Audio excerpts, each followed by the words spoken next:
Bayangin, kamu lagi liburan ke pegunungan, terus anginnya tuh dingin, bintang-bintang di langit tuh kelihatan jelas banget, dan suara jangkrik jadi satu-satunya yang nemenin malam. Tapi di salah satu kabin kecil di lembah sunyi California Utara, sesuatu yang enggak beres. Dimana lampu kabinnya masih nyala sampai lewat tengah malam. Tapi enggak ada suara tawa, enggak ada suara obrolan. Cuma keheningan yang terasa aneh banget. Paginya, satu keluarga ditemukan tak bernyawa. Nggak ada saksi, nggak ada pelaku, nggak ada suara yang semalam didengar. Dan sampai hari ini, kurang lebih di 40 tahun udah berlalu nih, nggak ada yang tahu siapa yang melakukannya atau kenapa. Ini bukan cerita film, ini kisah nyata, Keddie Cabin Murders. Tragedi misterius di kabin 28 yang masih jadi teka-teki sampai sekarang. Semuanya dimulai tahun 1979 di sebuah tempat bernama Keddie, daerah kecil di Plumas County, California. Kalau kamu lihat di peta, Keddie itu kayak titik kecil di tengah hutan pinus dan pegunungan Sierra Nevada. Tempatnya tuh tenang, udaranya dingin, dan buat banyak orang yang pengen mulai hidup baru, cocok banget. Ini bener-bener ya, ini kelihatannya tuh sempurna. Gianna Sue Sharp, seorang ibu 5 anak, pindah ke sini setelah berpisah dari suaminya. Dia pengen jauh dari masa lalu, pengen kasih lingkungan yang aman buat anak-anaknya. Dia nyewa kabin kecil nomor 28 di area penginapan sederhana, yaitu Keddie Resort. Bangunannya dari kayu tua, terus juga catnya udah agak pudar, tapi buat Sue itu rumah. Anak-anaknya si Sue ya, yang pertama ada John Sharp, umur 15 tahun. Ini anak tertua yang suka bantuin ibunya. Terus anak yang kedua, Sheila, umur 14 tahun,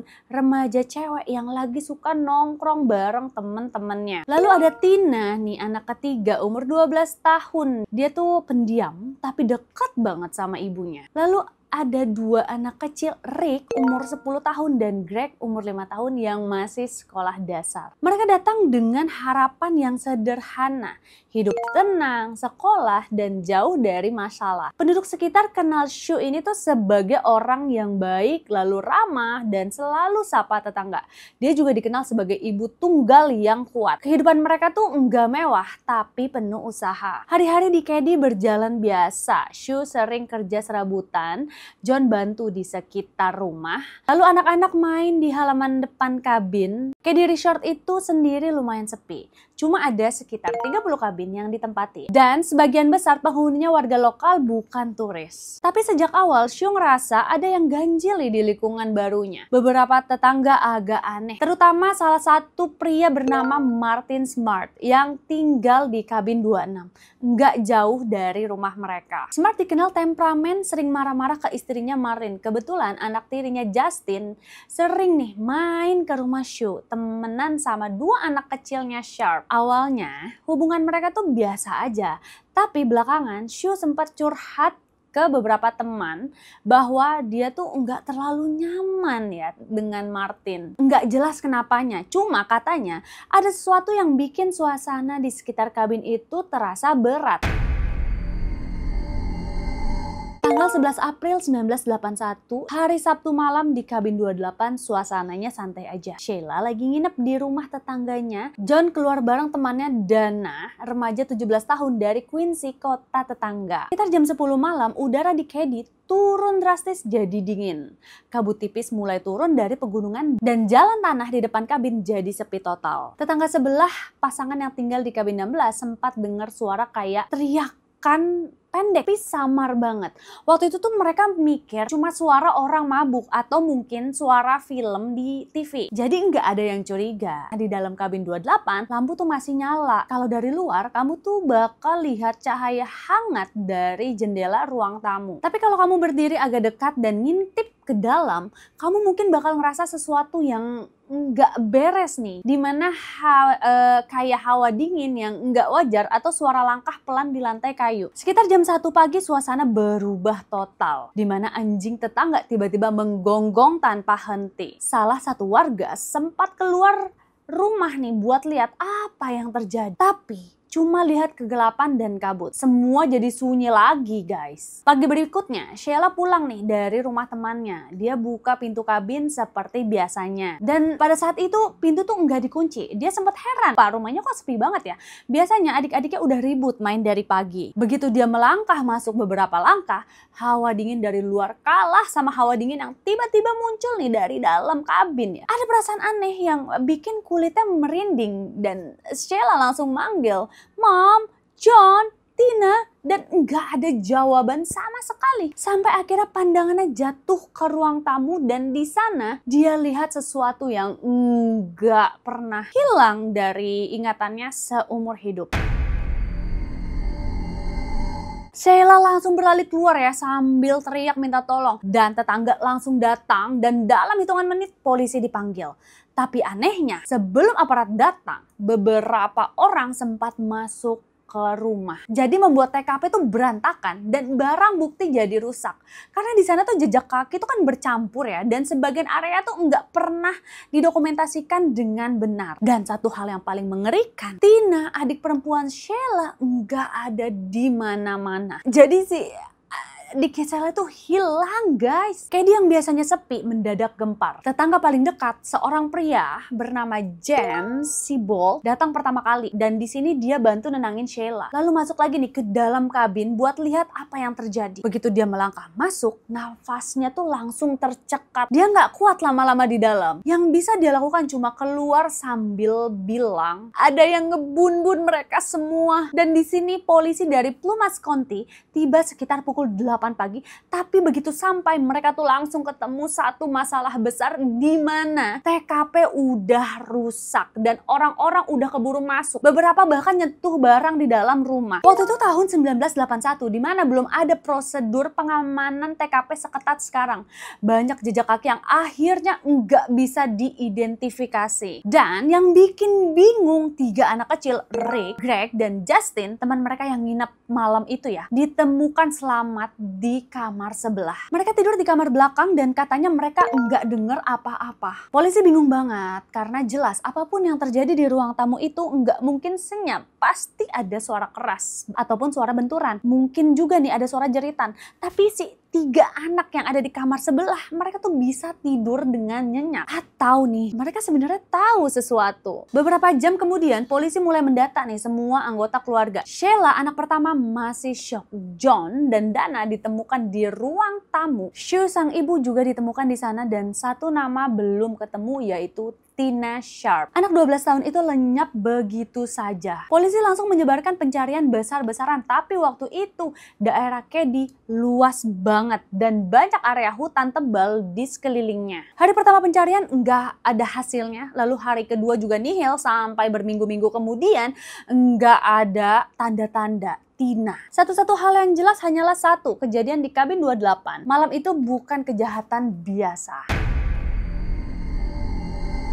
Polisi Plumas County waktu itu nggak punya banyak sumber daya tahun 80-an, apalagi di daerah kecil kayak Keddie. Di sini tuh penyelidikan sering banget kacau. Barang bukti dikumpulkan, tapi banyak yang enggak ditandai dengan benar. Ada 2 palu dan 1 pisau yang diduga digunakan. Tapi 1 palu malah hilang. Laporan forensik yang masuk juga sering tumpang tindih. Sementara itu, berita mulai nyebar nih ke seluruh California. Media mulai datang dan kabin 28 jadi semacam tontonan menyeramkan. Orang-orang berdatangan cuma buat lihat dari luar. Ada yang penasaran nih, ada yang takut juga, dan ada yang sekedar cari sensasi. Tapi buat Sheila, semua cuma mimpi buruk yang enggak berakhir. Sheila sempat tinggal di rumah temannya beberapa bulan setelah kejadian. Dia enggak mau balik lagi ke kabin itu. Katanya setiap kali lewat deket area situ, dia bisa ngerasa kayak suara langkah dari dalam rumah kosong. Sementara itu, polisi mulai memeriksa orang-orang sekitar. Salah satu nama langsung muncul nih, yaitu Martin Smart, tetangga mereka yang tinggal di kabin 26. Martin tuh dikenal agak keras kepala dan punya temperamen buruk. Dan satu hal yang bikin polisi tertarik, anak tirinya Justin adalah salah satu anak yang tidur di kamar belakang malam itu. Martin diwawancarai, katanya dia nggak tahu apa-apa, tapi istrinya Marlene bilang sesuatu yang bikin merinding. Dia bilang Martin sempat cerita bahwa dia nggak suka Shu. Alasannya, karena Shu pernah nyaranin Marlin buat cerai dari dia. Masih menurut Marlin, setelah malam pembunuhan ya, malam terjadi tragedi itu, Martin tuh sempat membuang sebuah palu. Katanya, palu itu bikin dia inget sesuatu yang buruk. Tapi waktu itu polisi nggak nemuin palu itu di mana-mana. Dan anehnya Martin pergi dari Cady nggak lama setelah pembunuhan atau setelah tragedi itu ya. Bersama temannya John Boo yang juga jadi salah satu orang terakhir terlihat di area malam kejadian. Keduanya pindah dari Cady dan nggak pernah balik.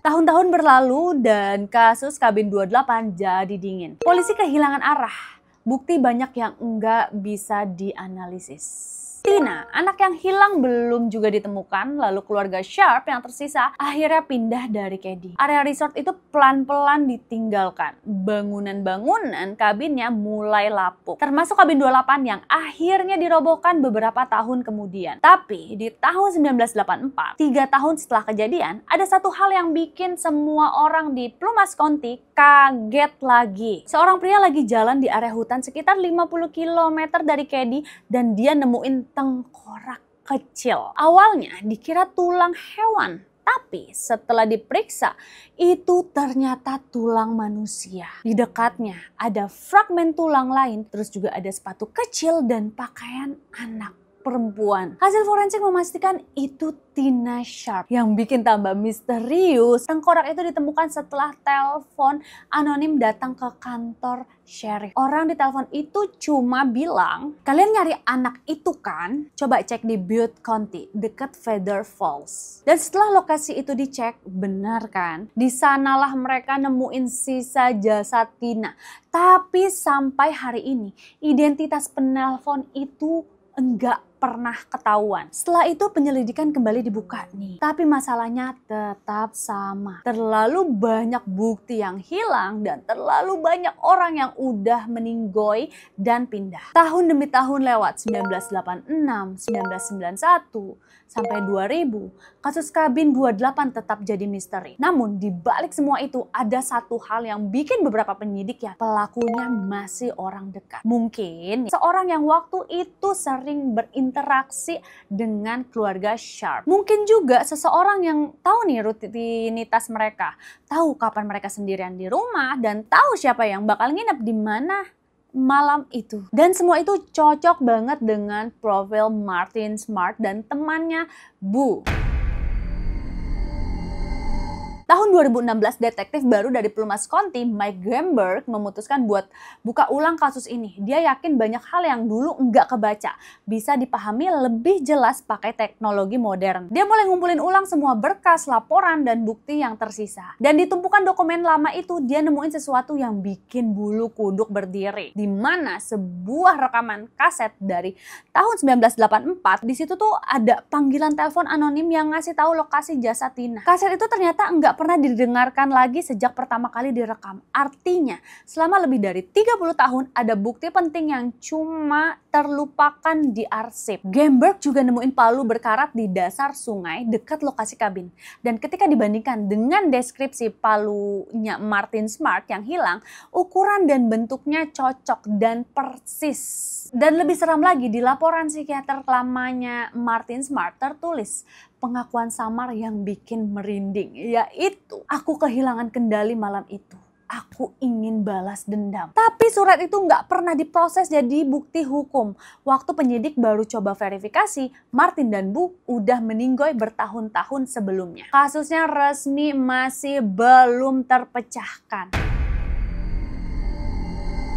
Kalau kamu datang ke Cady sekarang, sebagian besar daerahnya tuh udah kosong. Resortnya juga udah tutup dan cabin-cabinnya juga udah banyak yang roboh.